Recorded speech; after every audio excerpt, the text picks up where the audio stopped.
So I'll write one operator, या इसको आप लिख सकते हैं first operator, then second operator, one labourer and one boy, ठीक है। और ऑपरेटर का जो टाइम था उसके अकॉर्डिंगली उनकी वेजेस निकालेंगे, टाइम वेजेस। 200 घंटे सब काम करते हैं और ऑपरेटर का रेट है ₹1, तो इसको भी मिलेंगे 200, इसको भी मिलेंगे 200, और लेबर को मिलेगा 0.50 के हिसाब से 100 और उसको 0.25 के हिसाब से 50, ठीक है। अब ये तो हमारा रेट आ गया। तो यहाँ से आप देखो इसकी टोटल वेजेस कितनी आई, 200, 200, 400, 150, 550। और मैंने आपको बताया था स्टार्टिंग में कि उनको जो टोटल रेम्यूनरेशन दिया गया वो था 660। टोटल 660 हमने पेमेंट की है, जिसमें से वेजेस की जो पेमेंट है वो है 550। तो इसका मतलब बोनस कितना मिला इनको, बोनस मिला 110। अब बोनस 110 मिला है तो वो ये कह रहा है क्वेश्चन में, दोबारा से पढ़ते हैं, find out the amount of peace work premium. ये हमने निकाल लिया 110 रुपए, एंड शो द अमाउंट, वो अमाउंट शो करिए which each worker will receive, जो इन चारों को मिलेगी बाय वे ऑफ प्रीमियम। ये जो 110 जो हमने बांटना है वो when it is divided in proportion to the wages paid, इस रेशियो में जब हम उसको बांटेंगे तो रेशियो क्या हुई, 20:20:10:5, तो कितनी हो गई 4:4:2:1, तो टोटल हो गया 11। तो इसके पास सबसे पहले कितना आएगा 110 into 4/11, then 110 into 4/11, 110 into 2/11, 110 into 1/11। तो पहले का बोनस कितना आ गया 40 रुपीज, दूसरे का 40, तीसरे का 20 और चौथे का 10। तो टोटल बोनस कितना हो गया 110। और क्या मांगा है उसने हमसे कि आप दिखाइए the percentage that premium bears to the total wages. वो कह रहा है कि ये बताइए कि ये जो प्रीमियम आपने दिया है ये वेजेस का कितने परसेंट है। तो percentage of premium on wages आपको बताना है। तो 40 200 का कितने परसेंट है 20%। अगेन 40 200 का कितने परसेंट है 20, 20 100 का कितने परसेंट है 20, 10 50 का कितने परसेंट है 20। तो यहाँ से आप बता सकते हैं कि जितनी उनकी वेजेस है उसका 20% उनको क्या मिल रहा है, बोनस मिल रहा है। सेकेंड पार्ट में इस क्वेश्चन के आपसे कॉस्ट मांगी गई है, what shall be the total cost of those 150 articles, कि अगर वो 150 आर्टिकल्स बनाता है तो उसकी टोटल कॉस्ट निकालिए। अगर उसका जो मटेरियल है वो है ₹1500, उसके बाद लेबर हमने अभी निकाली, लेबर जो यहाँ से हमें बता रखी है कि टोटल हमने 660 रुपए की पेमेंट की है, तो टोटल हमारी जो वेजेस हैं वो कितनी है 660। उसके बाद हमें दिया हुआ है selling expenses, factory expenses and carriage inward. Carriage inward material में ही ऐड होता है, तो कैरेज इनवर्ड कितना आया हमारे पास, इट इज 300। ऐड कर दीजिए इसको, तो ये आपके पास आ गई प्राइम कॉस्ट। इसके बाद आपको दे रखे हैं फैक्ट्री ओवरहेड्स जो कि कितने हैं, that is given to you 600। तो ऐड कर दीजिए इसको, it comes to 3060। And then selling expenses आपको दिए हुए हैं, दैट इज 440। ऐड किया हमने तो हमारी टोटल कॉस्ट निकल के आई 3500। समझ में आया?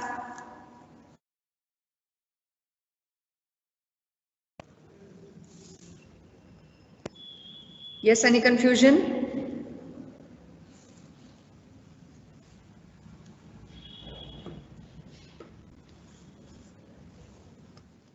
हाँ जी, कोई है भी है यहाँ पे कि नहीं? यस मैम, क्लियर मैम, समझ में आ गया?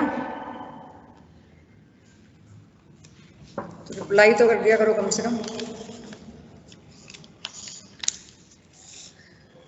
Okay, let us see the next question.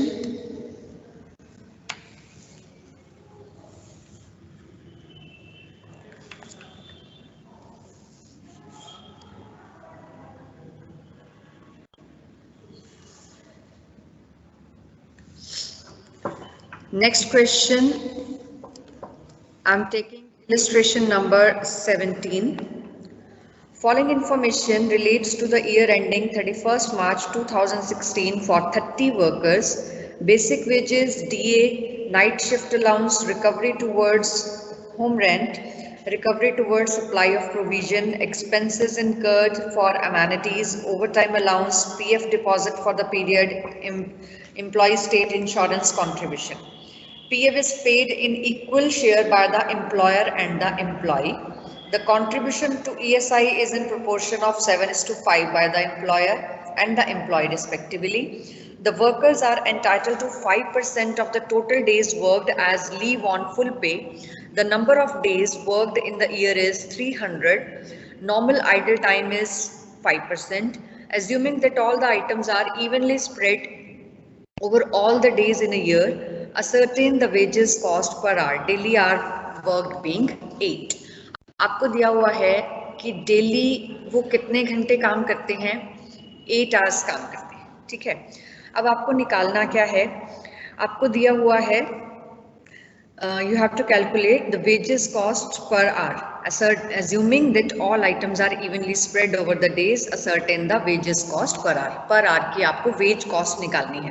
तो वेज कॉस्ट आप कैसे निकालेंगे? From the employer point of view. मैंने आपको उस दिन भी बताया था कि अगर आपको अर्निंग्स निकालनी है तो आप कैलकुलेट करेंगे earnings from the point of view of labour, और अगर आप कॉस्ट निकालते हैं तो आप निकालेंगे from the point of view of employer.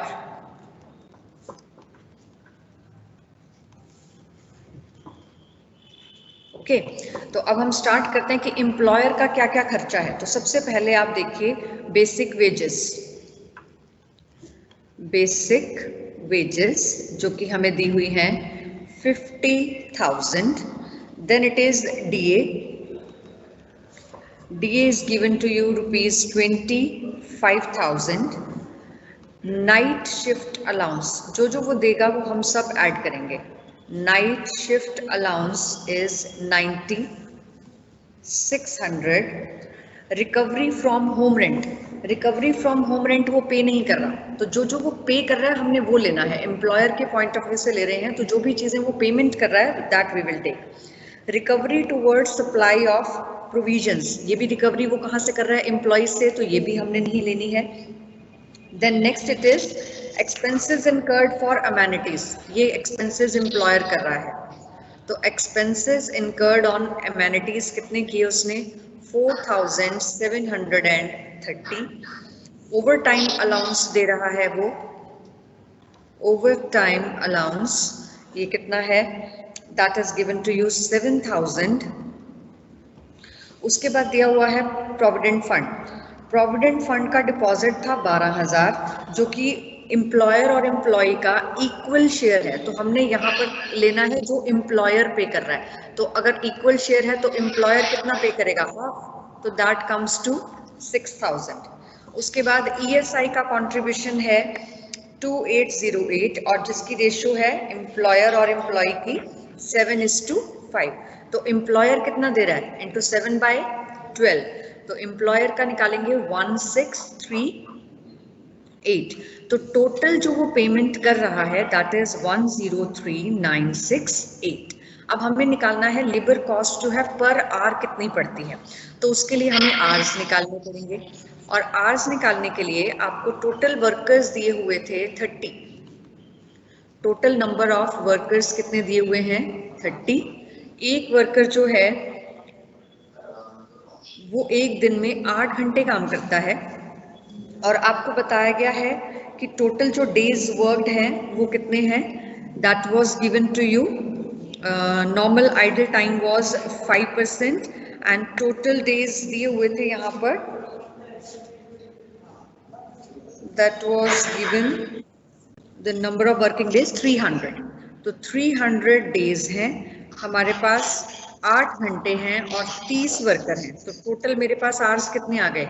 72,000, जिसमें से उन्होंने कहा कि 5 जो है % वो लीव अलाउड है विद फुल पे, तो वो विद लीव फुल पे के साथ अलाउड है, तो 5% काम तो नहीं हुआ ना, आवर्स तो काम नहीं हुआ, तो इसका मतलब कितने आवर्स काम नहीं हुआ 72,000 का 3600। उसके अलावा उन्होंने बोला कि 5% जो है वो आइडल टाइम है, वो वेस्ट करते हैं, बैठे रहते हैं। तो 72,000 में से 3600 माइनस कर दीजिए, तो ये कितना आ गया आपके पास, इट कम्स टू 68,400, और इसका 5% आप निकाल लेंगे, ये आ जाएगा 3420, जो वो आइडल आवर्स बैठे रहते हैं। तो माइनस करके आपके पास आ गया 64,980, ये वो इफेक्टिव आवर्स हैं जिनमें काम हुआ। तो इसका मतलब इतना तो टोटल उसको खर्चा देना पड़ा, टोटल कॉस्ट जो थी 103968 थी, और काम जो हुआ वो 64980 आवर्स हुआ। तो 1 घंटे की कॉस्ट कितनी पड़ी, 1.60 rupees per hour.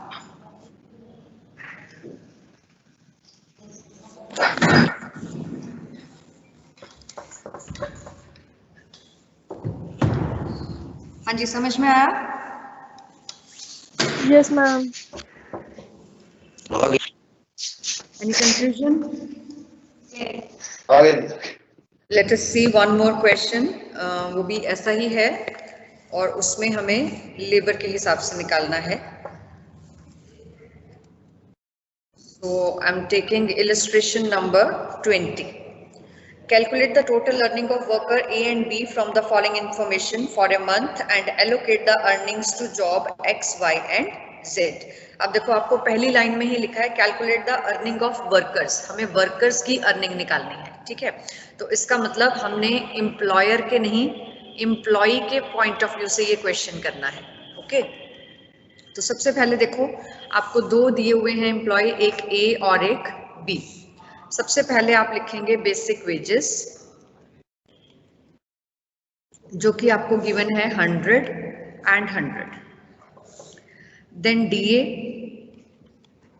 It is given 50% of 100, तो 100 ही आ गया, और इट इज गिवन 55%, तो ये कितना आ गया 55।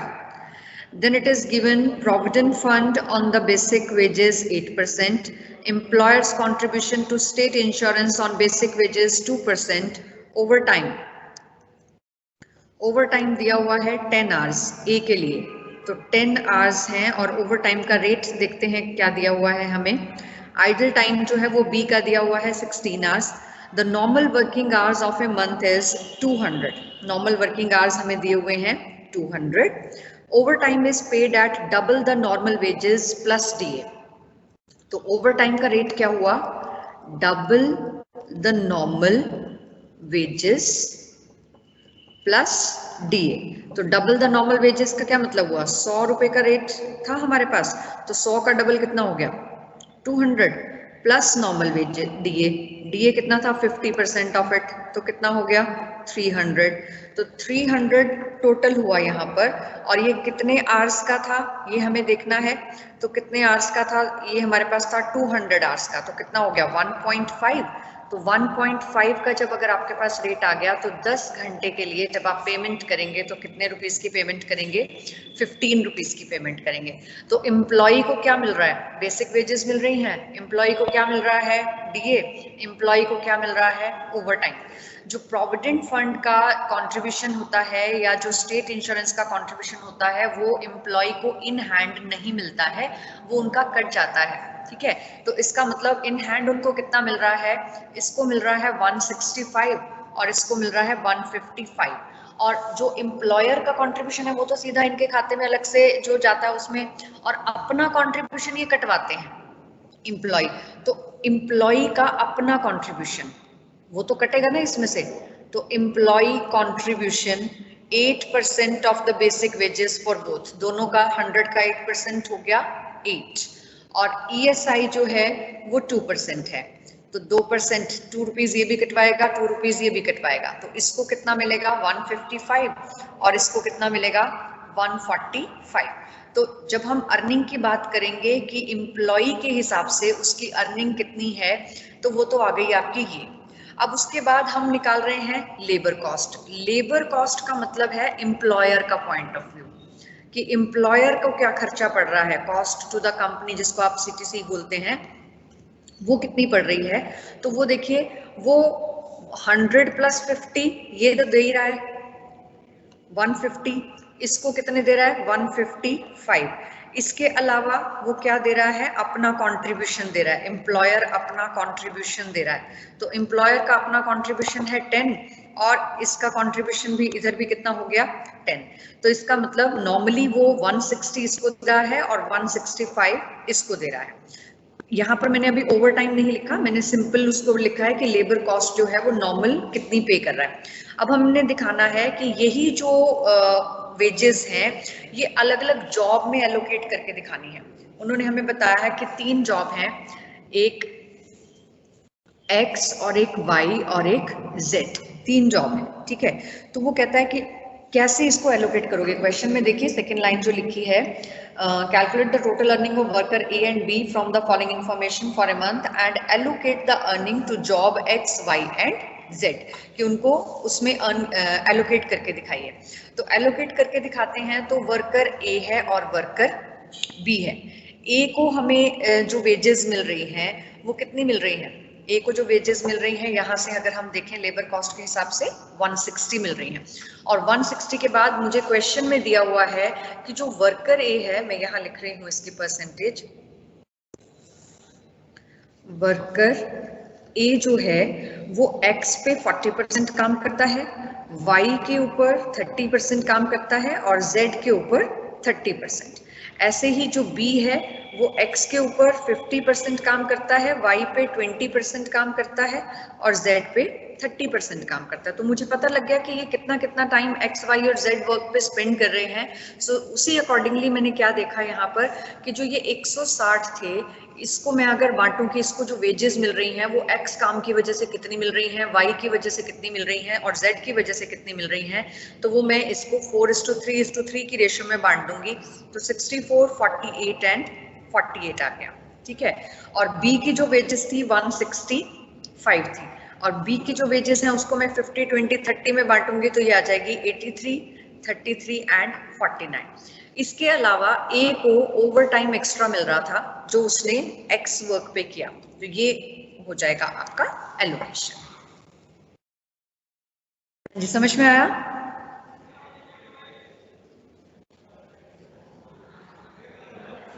मैम एक बार ये ओवर टाइम का मैंने वो बता दो। कौन सा ओवर टाइम क्या, ओवर टाइम का रेट? हाँ जी मैम। ओवर टाइम का रेट उन्होंने बोला है double the normal wages plus DA. Normal wages थी 100, 100 का डबल कितना हो गया 200 प्लस डीए, डीए था 50% ऑफ बेसिक वेजेस। तो डीए क्योंकि ओवर टाइम ए ने किया है तो ए का ही रेट लोगे ना, बी ने किया होता तो बी का रेट लेते। तो बी का था 50% ऑफ वेजेस, तो 200 का 50% कितना हुआ 100। तो टोटल उसको कितना मिलना है ओवर टाइम के का रेट 300 और उसने कितने घंटे काम किया था 200 घंटे काम किया था। तो नॉर्मल रेट 300 बटा 200 कितना आ गया उसका 1.5। 10 घंटे उसने ओवर टाइम के काम किया तो 1.5 के अकॉर्डिंगली कितना हो गया 15। ओके।